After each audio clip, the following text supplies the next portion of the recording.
മുൻ മുഖ്യമന്ത്രി വി.എസ്. അച്യുതാനന്ദൻ ആശുപത്രിയിൽ ഹൃദയാഘാതത്തെ തുടർന്നാണ് തിരുവനന്തപുരത്തെ സ്വകാര്യ ആശുപത്രിയിൽ പ്രവേശിപ്പിച്ചത്. ആരോഗ്യനില തൃപ്തികരമെന്ന് മെഡിക്കൽ സംഘം. വിവരങ്ങളുമായി വി.എസ്. അനു ചേരുന്നുണ്ട്. അനു, അദ്ദേഹത്തിന്റെ ആരോഗ്യനില സംബന്ധിച്ച് ഏറ്റവും ഒടുവിലായി അധികൃതർ നൽകുന്ന വിവരങ്ങൾ എന്തൊക്കെയാണ്?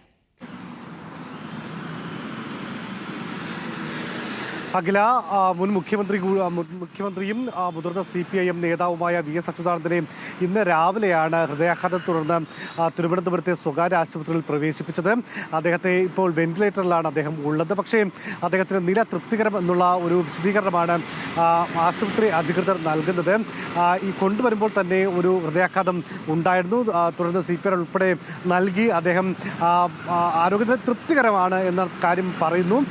ഏതായിരുന്നാലും അല്പസമയം മുമ്പ് CPIM-ന്റെ സംസ്ഥാന secretary MV Govindan, LDF convener TP Ramakrishnan ഉൾപ്പെടെയുള്ള നേതാക്കളൊക്കെ അദ്ദേഹത്തെ സന്ദർശിച്ചു എന്ന് പറയുമ്പോൾ അദ്ദേഹത്തിൻ്റെ മകനെ, കുടുംബത്തെ സന്ദർശിച്ചു.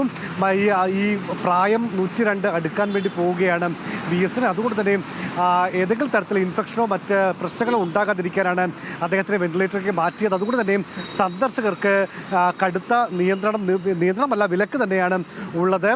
മാത്രമല്ല CPIM-ന്റെ ജനറൽ സെക്രട്ടറി MA ബേബി അദ്ദേഹം കേരളത്തിലേക്ക്, തിരുവനന്തപുരത്തേക്ക് വരുന്നുണ്ട് ഈ ഒരു സാഹചര്യത്തിൽ. ഏതായിരുന്നാലും നിലവിൽ അദ്ദേഹത്തിൻ്റെ ആരോഗ്യനില തൃപ്തികരമാണ്, മറ്റാശങ്കപ്പെടേണ്ട സാഹചര്യങ്ങൾ നിലവിലില്ല എന്നുള്ളൊരു വിശദീകരണമാണ് ആശുപത്രിയുടെ ഭാഗത്തു നിന്നും നമുക്ക് ലഭിക്കുന്നത്. അഖില, മുതിർന്ന CPIM നേതാവും മുൻ മുഖ്യമന്ത്രിയുമായ വി.എസ്. അച്യുതാനന്ദൻ ആശുപത്രിയിൽ പ്രവേശിപ്പിച്ചിരിക്കുകയാണ്. ഹൃദയാഘാതത്തെ തുടർന്നാണ് അദ്ദേഹത്തെ തിരുവനന്തപുരത്തെ സ്വകാര്യ ആശുപത്രിയിൽ പ്രവേശിപ്പിച്ചിട്ടുള്ളത്.